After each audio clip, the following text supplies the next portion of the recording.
तो उस बोझ को लेकर कब तक चलेगा? ये मेरी मजबूरी हो गई कि जो कृत्य मैंने किया ही नहीं, जो काम मैंने किया ही नहीं, उस बोझ को लेकर मैं कब तक आगे बढ़ सकता हूं? क्योंकि जिस तरह से शुरुआत में मुझे भरोसा दिलाया गया था कि आप चिंता मत करो, सुप्रीम कोर्ट तक जाएंगे, जो व्यक्ति ये बात करते थे आज उन्होंने इस केस से संबंधित बात तक करना बंद कर दिया। तो ऐसे में मैं क्या करूंगा? पिछले 3 वर्ष से लगातार प्रताड़ना झेल रहा हूं। कभी 8 घंटे, कभी 9 घंटे, कभी 5 घंटे, कभी 10 घंटे, ऐसे ऐसे सवालों के जवाब मैं देता हूं। और जिसने आज तक जो कहा, जो निर्देश मिले, सिर्फ उन्हीं की पालना की। लेकिन आज इस स्थिति में पहुंच गया हूं कि मैं इस प्रताड़ना को और इस मानसिक टॉर्चर को मैं और मेरा परिवार क्यों बर्दाश्त करें? जिन परिस्थितियों में वो सारे काम हुए, उस वक्त मेरी जिम्मेदारी थी कि मैं उन कर्तव्यों का निर्वहन करूं, क्योंकि किसी व्यक्ति ने मुझ पे भरोसा करके अपनी कोई चीज सौंपी थी और मेरा दायित्व बनता था कि मैं उस भरोसे को बरकरार रखूं। और मैंने वो आज तक किया भी। मैंने पूरी तरह से उस भरोसे को बरकरार रखा, उसे बनाए रखा। आज तक आप सभी के सामने ये कहता रहा कि ये सारे की सारी जो घटनाएं हैं, ये जो ऑडियो क्लिप्स हैं, ये मुझे सोशल मीडिया के माध्यम से मिली। जब भी आप लोगों ने मुझसे पूछा या किसी भी जांच एजेंसी ने मुझसे पूछा, मैंने हर बार एक ही जवाब दिया कि सोशल मीडिया के माध्यम से मुझे ये क्लिप्स मिली। लेकिन वास्तविकता ये नहीं है। वास्तविकता ये है, 16 जुलाई 2020 को शाम को कुछ ऑडियो क्लिप्स वायरल हुई आपके माध्यम से, क्योंकि मैंने अपने फोन नंबर 9829620202 से आप सभी मीडिया के साथियों को वो ऑडियो क्लिप्स भेजी थी। उन ऑडियो क्लिप्स में कथित रूप से खरीद फरोख्त कर, विधायकों की खरीद फरोख्त कर सरकार को गिराने की साजिश रची जा रही थी। और मुझे जो कहा गया मैंने वो किया। अब घटना इस तरह से थी, 16 जुलाई 2020 को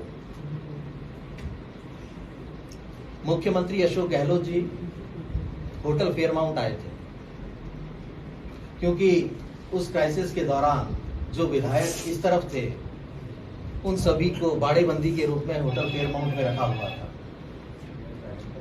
और लगभग दोनों समय, सुबह और शाम, मुख्यमंत्री अशोक गहलोत वहां आते थे, बातचीत करते थे और ये उनका रूटीन था।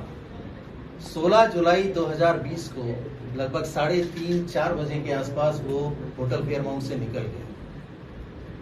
उनके जाने के 1 घंटे बाद उनके पीएसओ रामनिवास का मेरे पास कॉल आया कि आप तुरंत आइए मुख्यमंत्री निवास, मुख्यमंत्री जी आपको बुला रहे हैं। मैं वहां से 10 मिनट बाद निकला और सीधा मुख्यमंत्री आवास पहुंचा। क्योंकि कूकस बड़ी दूरी पे स्थित है, आने में लगभग 1 से 1.5 घंटा लगता है। उस दौरान भी मेरे पास 3 से 4 बार रामनिवास के फोन आए कि आप अभी तक पहुंचे नहीं। मैं तुरंत जब वहां पहुंचा तो मैंने देखा कि पिंक हाउस के चैम्बर में मुख्यमंत्री अशोक गहलोत मेरा इंतजार कर रहे हैं। जैसे ही मैं वहां पहुंचा, इस वाक्य को नोट कीजिएगा सभी, जैसे ही मैं वहां पहुंचा, मुख्यमंत्री अशोक गहलोत ने मुझे ये पेन ड्राइव और एक ये टाइप पेपर दिया। इस पेन ड्राइव में वो तीनों ऑडियो क्लिप्स थी जिसको मैंने आप सभी के माध्यम से जनता तक पहुंचाया।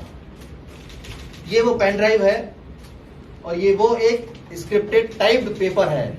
आप सभी को याद होगा कि उस दिन मैंने ऑडियो क्लिप्स के साथ एक ये पेपर भी भेजा था।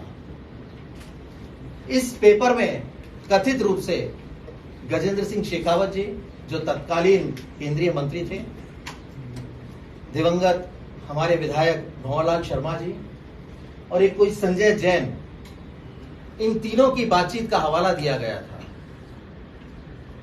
और इस पेन ड्राइव में ये सारी चीजें थी।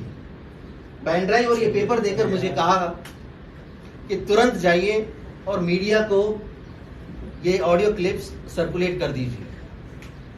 अब चूंकि पेन ड्राइव से तो सीधे सर्कुलेट नहीं किया जा सकता, मैं इस पेन ड्राइव को लेके तुरंत घर आया।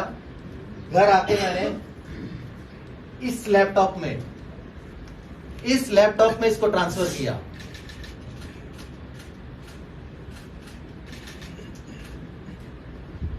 और लैपटॉप से मैंने ऑडियो क्लिप्स को अपने फोन में लिया और उस फोन के द्वारा आप सभी को, जो हमारे मीडिया के साथी हैं, उनको मैंने वो ऑडियो क्लिप्स सर्कुलेट की।